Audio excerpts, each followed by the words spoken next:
Hello friends, मैं हूं विकास और आप सभी का स्वागत करता हूं नॉलेज किंगडम के इस प्लेटफॉर्म पर। फ्रेंड्स, आज हम बात करेंगे कि किस तरह हम बहुत जल्दी शतरंज या जिसे हम चेस कहते हैं खेलना सीख सकते हैं, वो भी 10 मिनट में। मैं आपको विश्वास दिलाता हूं कि ये सबसे सिंपलेस्ट मेथड है जिससे आप सिर्फ 10 मिनट में चेस को खेलना सीख जाएंगे। तो आइए हम शुरू करते हैं।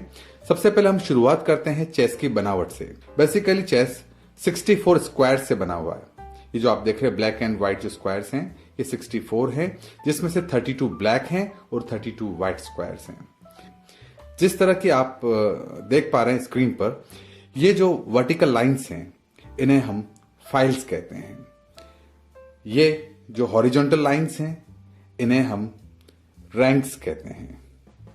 और ये जो तिरछी लाइन है, ये आप देख रहे हैं इस तरीके से, कोई भी मूवमेंट अगर चेस में इस तरीके से होता है तो इसे हम डायगोनल मूवमेंट कहते हैं। तो आइए अब हम मोहरों की लोकेशन को समझते हैं कि कौन सा मोहरा कहां है और कैसे इनको मूव किया जाता है। सबसे पहला मोहरा हमारे बीच जो है वो आप देख पा रहे हैं कि ये मैंने यहां से उठाया है। यह हमारा राजा है। राजा की लोकेशन इस बात पर निर्भर करती है कि इसका कलर कौन सा है। यदि ये ब्लैक कलर का राजा है तो हमेशा ये व्हाइट कलर के स्क्वायर पर रहेगा, और यदि यह व्हाइट है तो ब्लैक स्क्वायर पर रहेगा। क्योंकि अभी हमारा राजा ब्लैक है तो मैं इसे व्हाइट स्क्वायर पर रखता हूं। राजा को हम किंग कहते हैं। नेक्स्ट जो हमारे पास मोहरा है वह है हमारा वजीर, जिसे हम इंग्लिश में क्वीन भी कहते हैं। यह हमारा सबसे पावरफुल मोहरा है जो चेस में किसी भी दिशा में चल सकता है, जिसको हम अभी आगे देखेंगे। राजा के जस्ट पास में रहता है वजीर। नेक्स्ट हमारा जो मोहरा है वो मोहरा है हमारा ऊंट। ऊंट को हम बिशप भी कहते हैं। बिशप की लोकेशन हमेशा वजीर के इस तरफ और राजा के उस तरफ। चूंकि दो बिशप होते हैं, दो ऊंट होते हैं, तो आप पाएंगे कि इस तरीके से दोनों तरफ बिशप या ऊंट। अगला मोहरा जो हमारे पास है वह है घोड़ा। घोड़े को हम नाइट भी कहते हैं। नाइट दो होते हैं और हमेशा ऊंट के पास में होते हैं। दो घोड़े होते हैं और दोनों घोड़े ऊंट के पास में। इस तरीके से अब हमारे पास दो कॉर्नर खाली बचे हैं। कॉर्नर्स में हमारे पास होता है यह हाथी। हाथी को हम रूक भी कहते हैं। दोनों कॉर्नर्स पर एक एक रूक हम रखते हैं।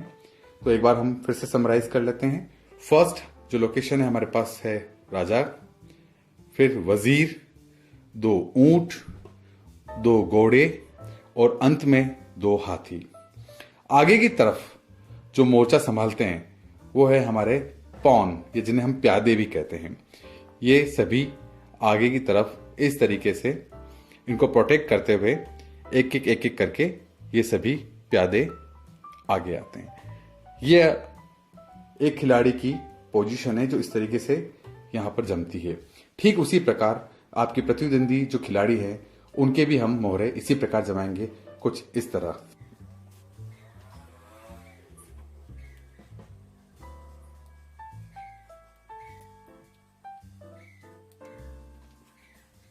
तो फ्रेंड्स, इस तरह हमारे दोनों खिलाड़ियों के मोहरे अपनी चाल चलने के लिए तैयार है।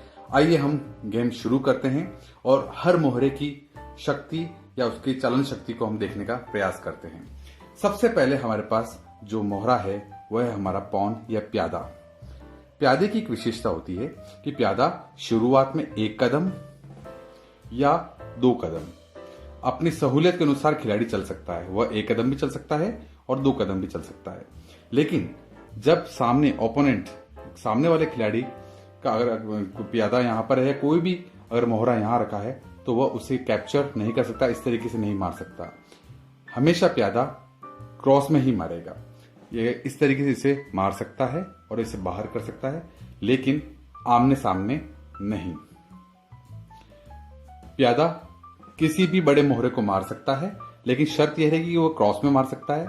और यदि एक और नियम, प्यादा चलता हुआ यदि इस तरह आगे तक अंतिम जो रैंक तक पहुंच जाता है तो वह आगे चलकर कुछ भी बन सकता है। मीन्स वहां पे स्थित किसी भी मोहरे का स्थान ले सकता है। यह ऊंट भी बन सकता है, घोड़ा भी बन सकता है, और वो पुनः उसे जीवित कर सकता है। तो हमारा पूरा प्रयास ये होना चाहिए कि किसी भी तरीके से सामने वाले खिलाड़ी का मोहरा या जो प्यादा है वो यहां तक ना पहुंचे। हमारा अगला जो मोहरा है वह है हमारा हाथी, रुक। रुक की विशेषता होती है कि रुक सीधा भी चल सकता है और आड़ा भी चल सकता है, मीन्स वर्टिकली और हॉरिजॉन्टली। इस तरीके से रुक पूरा मूव कर सकता है। मैं उदाहरण से बताता हूं, यदि हमारा रुक यहां है और कोई भी प्यादा अगर यहां रखा है तो ये सीधा यहां से इसे मारकर बाहर कर सकता है, या यदि हमारा मोहरा यहां है और रुक हमारा यहां है तो इस तरीके से यहां आकर ये सीधा वर्टिकली भी इसे मार सकता है। ये हुआ रुक का मूवमेंट हाथी का। हमारा अगला प्यादा है घोड़ा। घोड़ा एकमात्र ऐसा मोहरा है जो किसी एक मोहरे के ऊपर से कूद सकता है। घोड़े का हमेशा मूवमेंट एल शेप में होता है। एल शेप का मतलब हमेशा 2.5 कदम चलता है। घोड़ा हमेशा 2.5 कदम किस प्रकार से चलेगा? 1, 2 और 2.5। जैसा कि मैंने बताया था एल बन गया है। मैं आपको एक अच्छे से एग्जाम्पल से क्लियर करता हूं। यदि सामने वाले प्रतिद्वंदी का मोहरा यहां इस तरीके से रखा है तो आप पाएंगे कि यह 1, 2 उसके बाद लेफ्ट या राइट एल बनाएगा। ये इस तरीके से इसे यहां से इसे मार देगा और 2.5 कदम चल लेगा। तो घोड़े का जो मूवमेंट होता है वो आगे पीछे दाएं बाएं कहीं पर भी चारों तरफ 2.5 कदम चल सकता है।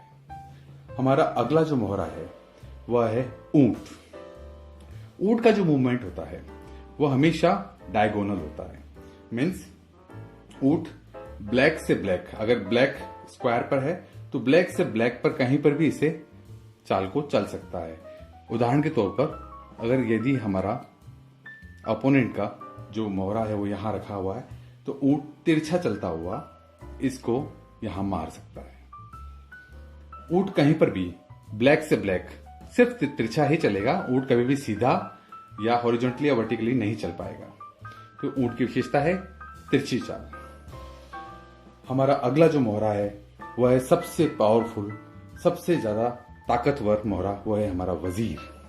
कहते हैं कि वजीर इस पूरे चेस की जान होती है।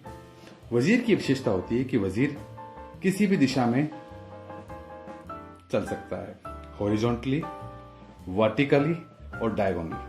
कहीं पर भी किसी भी तरीके के मूवमेंट को उसको परफॉर्म कर सकता है। यदि कोई हमारे पास मोहरा यहां है तो उसे ऐसे भी मार सकता है, यदि कोई मोहरा इस जगह है तो वह उसे ऐसे भी मार सकता है, और कोई मोहरा यदि तिरछा रखा है तो इस प्रकार ऐसे भी मार सकता है। तो वजीर किसी भी दिशा में आगे पीछे चल सकता है। एक और विशेषता मैं बताना चाहूंगा हमारे राजा की। अंत में जो सबसे महत्वपूर्ण किरदार है वो राजा है। कहने को तो राजा है लेकिन इसकी एक लिमिटेशन है कि राजा सिर्फ 1 कदम चल सकता है, आगे पीछे दाएं बाएं कहीं पर भी, जहां जिस स्क्वायर में स्थित है उसके चारों तरफ ये सिर्फ 1 कदम ही चल सकता है। एक अंतिम महत्वपूर्ण बात, हमारा प्यादा सिर्फ आगे की दिशा में जा सकता है। किसी भी सूरत में प्यादा एक बार आगे बढ़ने के बाद वापस नहीं आ सकता। बाकी सारे पीछे जितने भी मोहरे हैं वो आगे पीछे कितनी भी बार आप मूव कर सकते हैं, लेकिन प्यादा सिर्फ आगे की दिशा में ही जाएगा। फ्रेंड्स, यदि ये वीडियो आपको पसंद आया है तो इसे लाइक करना ना भूलें, इस चैनल को सब्सक्राइब करना ना भूलें और साथ में आ रहे बेल आइकॉन को दबाना ना भूलें, ताकि आपको आगे भी इस चैनल के सारे वीडियोस और अपडेट्स मिलते रहें। Thank you so much. बहुत जल्दी हम अगले पार्ट के साथ होंगे। Thank you so much.